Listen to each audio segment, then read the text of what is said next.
way of looking at movement, and I'm sorry, we're back with part four, is metropolitan distributions, the effect of cities. So in Chicago, like most cities, in the 1950s and 60s, large number of people began to move out to the suburbs like Schaumburg or Glenview or, I don't know, out in the southern suburbs, I don't know too well.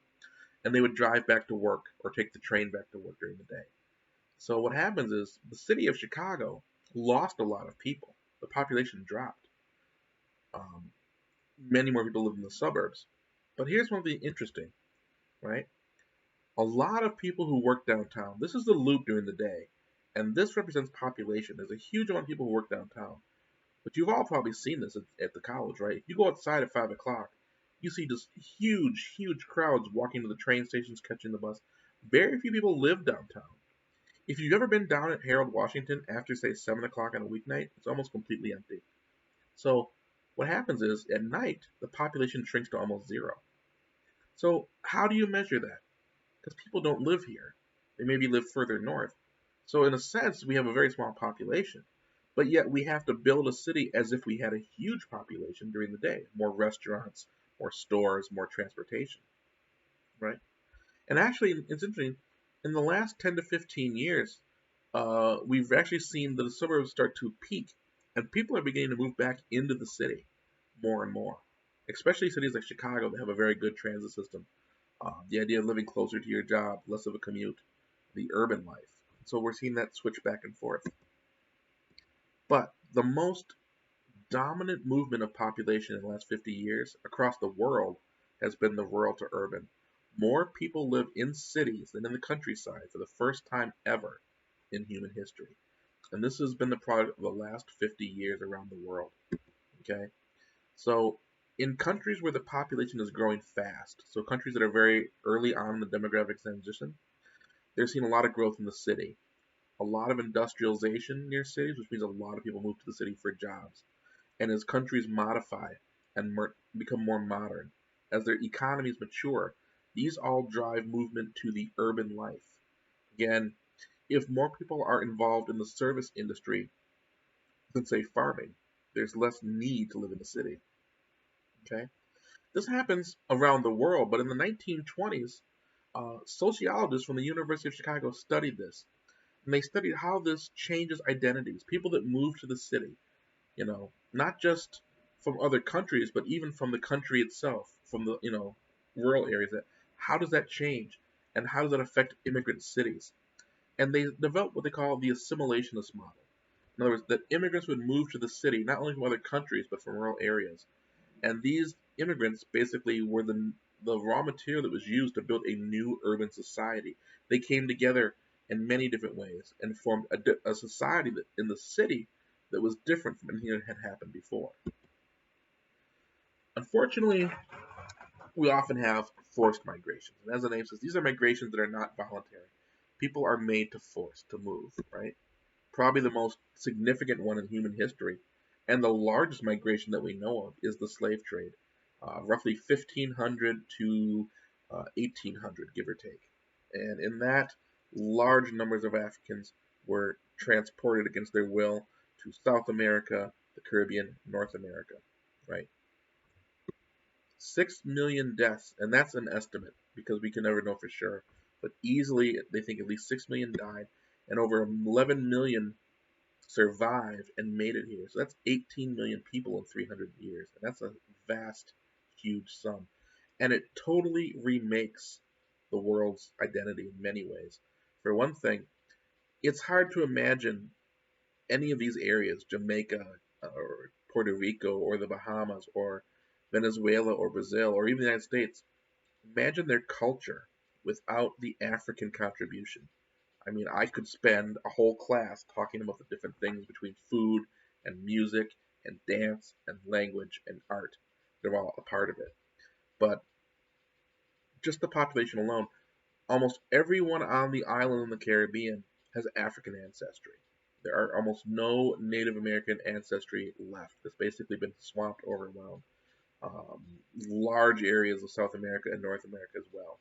Right now, this had the effect of doing many things, as we talked about, when there's migration and people are moving somewhere, there's a drain on where they're moving. So one of the reasons that Africa has faced so much um, challenge today with the countries having theirs is that a lot of it is you can think about the drain that happened.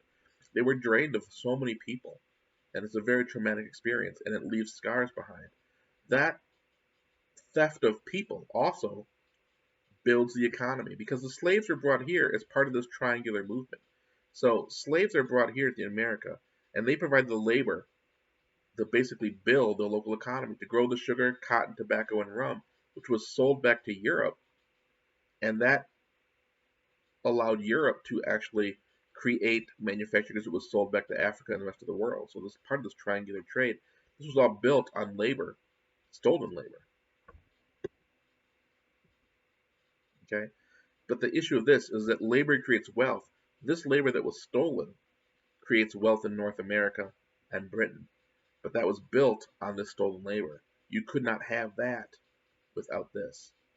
I think a good example is this: that our Capitol and the White House were built with slave labor, and that's just an integral part of the American experience. Our economy was built on the back of slave labor. We are taught, I think many of are taught that the South had slaves and the North didn't want them, but the South that had slaves, they would grow the cotton. That cotton was sold in cities like New York and Boston. And a lot of America's first millionaires had investments in the South. It was part of an economy, a global economy. And so that wealth accumulates here as opposed to accumulating in Africa. One of the biggest areas today is in the Horn of Africa. And what causes migration today? Slavery is still around, but not as it was then. Mainly today, it's war or conflict or unrest. Something causes people to leave. And when people leave because of war, you could argue that's a choice they chose to leave, but my thinking is this: if you're leaving to save your life, that's not really a choice. And so that's why we consider that forced migration. And in this area here in Africa, there is a lot of conflict and unrest. Somalia has been in the civil war for 30 years and has basically collapsed. Yemen is not far behind, and people leave, right? And these create refugees. Today, currently, we think there's approximately 20 million refugees, not to mention people within their own country that have had to move to different parts of their country, internally displaced persons, and that could be high as 38 million. So you're looking at almost 50 million people who have been forced to migrate, and this number is still holding steady. Not to mention economic refugees. It doesn't have to be an all-out war, but if things are pretty rough, if there's a lot of conflict, if there's social unrest, and it makes it hard to have a job, a good example is Venezuela. Venezuela is not at war, but it's coming close. The country is slowly moving towards it looks like a collapse. Their economic system is under a lot of stress. There's a lot of social unrest, and people are leaving. They're leaving for a better life. One of the characteristics is that a lot of people who migrate, when they get to where they don't necessarily see themselves as permanent residents. They're here to make money and to send money back. And this is from, I believe, I want to say 2015. And that year, people sent $28 billion to Mexico. And what does that mean? It means you work here, you're an immigrant, and you have a job, and you save some money.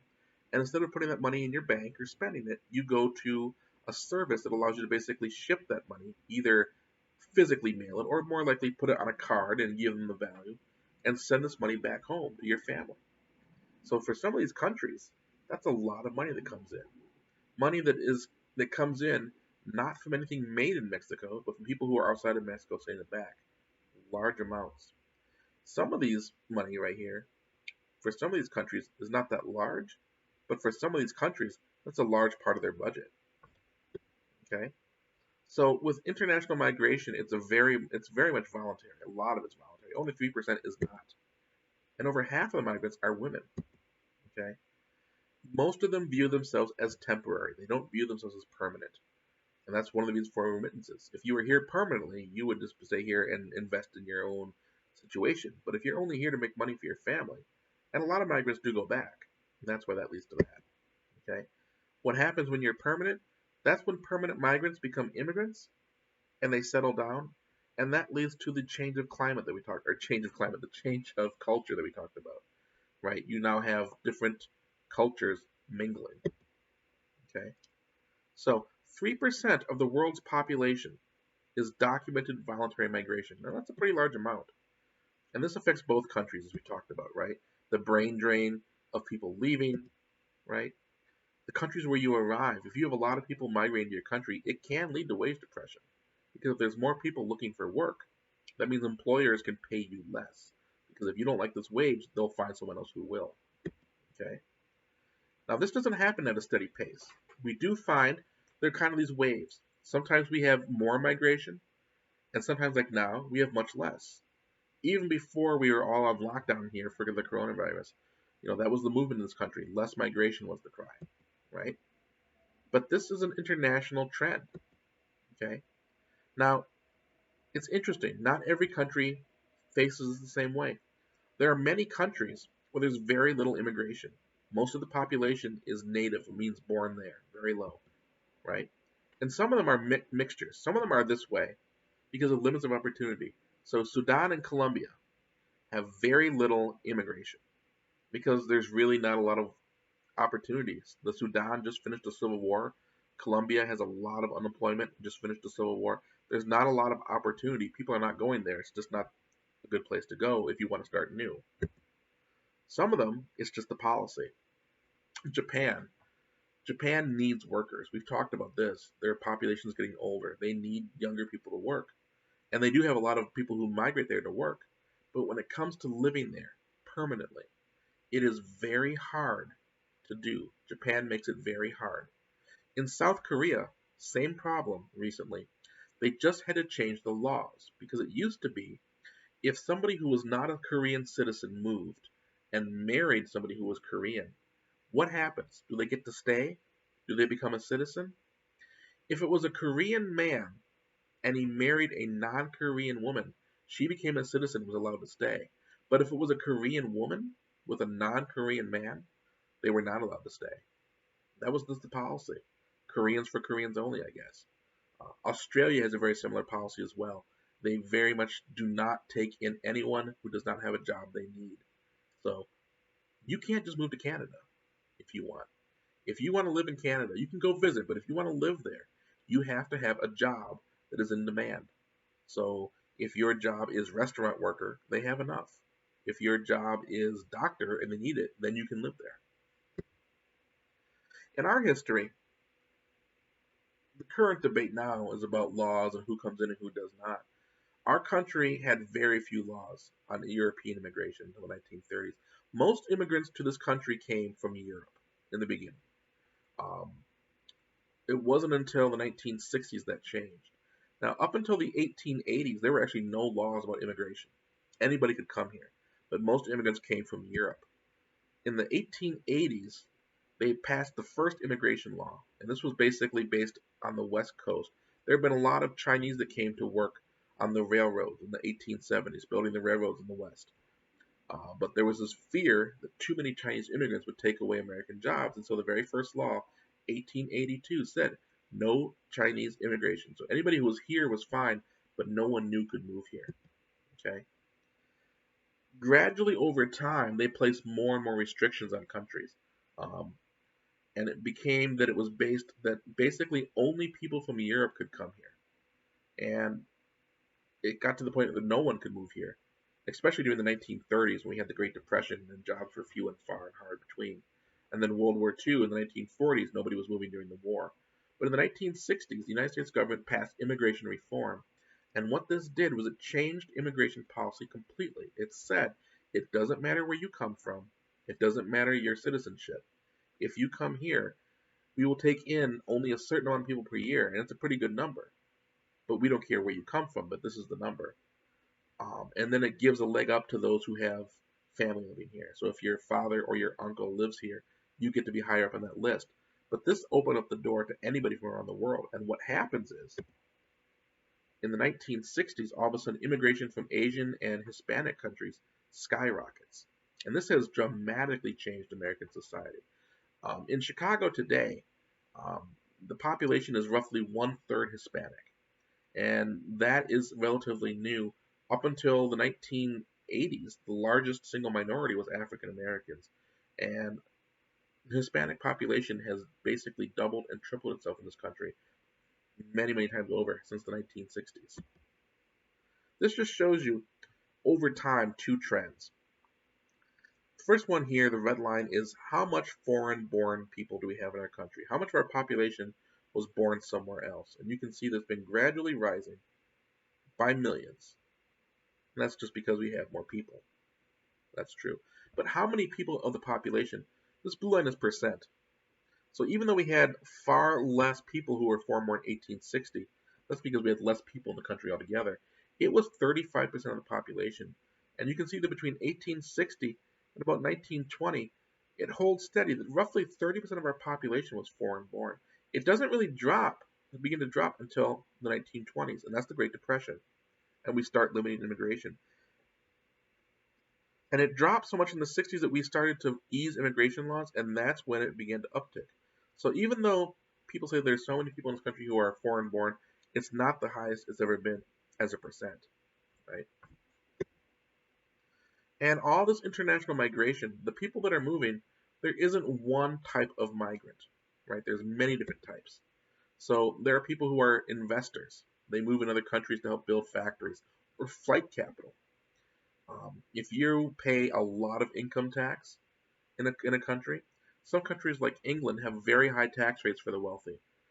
So if you make over 2 million a year or 3 million a year, you pay a really high tax rate. Well, if you're really, really wealthy and you don't want to pay taxes, you do have one option. You can afford to move somewhere else. And there are countries that don't have any income tax. A good example is Monaco. It's a tiny little country right next to France. They don't charge any income tax. And so a lot of very wealthy people live there and make it their residence. They're so wealthy they can fly back and forth whenever they want, but they're legally from Monaco. Monaco makes its money on other things. Then there's construction migrants. I'm going to put a link to this video in the folder for this chapter. I really suggest you watch it. It's a really sad tale. There are a lot of people who migrate to other countries and take on the worst jobs possible, and basically are lied to. And in the case of this here in the Middle East, in the United Arab Emirates and in Dubai, are used as nothing more than slaves, right? But between those two, you have a wide range of experiences. You have different types of expatriate communities. So Chinatown in the United States, Chinatown in Chicago is different than Chinatown in Los Angeles. And around the world, you have these different communities of basically people from another country, right? We find that large cities tend to be where migrants go. That's kind of the gateway. Most people who move to the United States end up living in one of the bigger cities like Houston or Dallas or Chicago or New York, right? These cities have large foreign-born population. If you look at Illinois, Chicago has the highest amount of people who are foreign-born than any other part of the state. Okay, and these global cities have many things. They have minorities. They have diasporic communities of people who have fled for various reasons. So the people that are fleeing the civil war in Syria, right? That's a diasporic community. The people that are fleeing the war in Saudi Arabia and in Yemen, those are diasporic communities. And we have hybrid identities. In this country, most people, they'll say, "Where are you from?" No, where are you really from, right? Well, I'm American, but I'm white, but I have Polish ancestry. That kind of idea that you can have more than one identity. So I'm not going to go through these slides about models line by line because, quite honestly, there's very little here that I'm going to talk about on a quiz. But the one thing I want to point out is this: that migrations have forces that drive them. Okay, so here they talk about driven. There's forces that do it. The gravity model says the same thing, but the combination of them all is this: the idea of the push-pull model, right? People move someplace for many reasons, and there are many things that affect it, but all three things these models share is this. Something pushes people to move. Either it's economic disadvantage, it's war, it's poverty. So something pushes someone to move. And at the other end, something pulls them there. So you're pushed from one place and pulled towards another. The push-pull model. And so the example I use here is the Great Migration. In the United States, after slavery ended in the 1860s, most African Americans stayed close to where they were slaves, didn't really have the ability to move, stayed where they were, and faced severe racism in the South. Most of them lived basically not much better off than slaves had been, other than being free, but economically oppressed and culturally oppressed. In the 1920s, the 1950s, we started to see this huge movement of African Americans from the South to northern cities like Chicago and Cleveland, Detroit, New York, and they called this the Great Migration. And one of the things that caused it was as the population of our country grew during the war and after the war, the factories in the North needed workers. And so there were jobs. And even though it wasn't people in the northern cities were very open to African Americans, they needed work and they wanted workers. And so that was a pull. The push was the South. These were small towns with very little chance for economic advancement or employment and severe racism. And the hope was by leaving the South and heading towards the North with a better job, that a better life could be had. So push and pull, right? And the last part of it, one of the things that affects this is the idea of chain migration. So a lot of migrations follow a chain. One person establishes themselves, and then they tell their friends and their family, and they come with them, and they tell their friends and their family. So a lot of cases in the Great Migration, you had maybe a few people from a small town in Mississippi move to Chicago. People in Alabama, a family maybe moved to Detroit, and people in Georgia moved to New York. But what happened was when more people moved from Mississippi, they knew that they were friends from Mississippi already in Chicago, and that acted like a chain, and that acted to kind of help this push-pull model. And so we find that after the Great Migration, that more people in Chicago have connections to Mississippi in the African American community than any other state. That's the chain that ended up here. So this just kind of shows you that there are things that push and pull, right? I'm not going to cover these too much. They're just more models. Don't worry about it too much. And that is basically it. These, again, good summary notes for you to remember. We're going to have to talk in class someday about how these are working for you all. I love to hear any comments you have or concerns. Either leave a comment on the video or send me an email. Um, Let me know how it's going. So, there you go. That's all we have for this chapter. I hope you enjoyed it. And I'll talk to you later.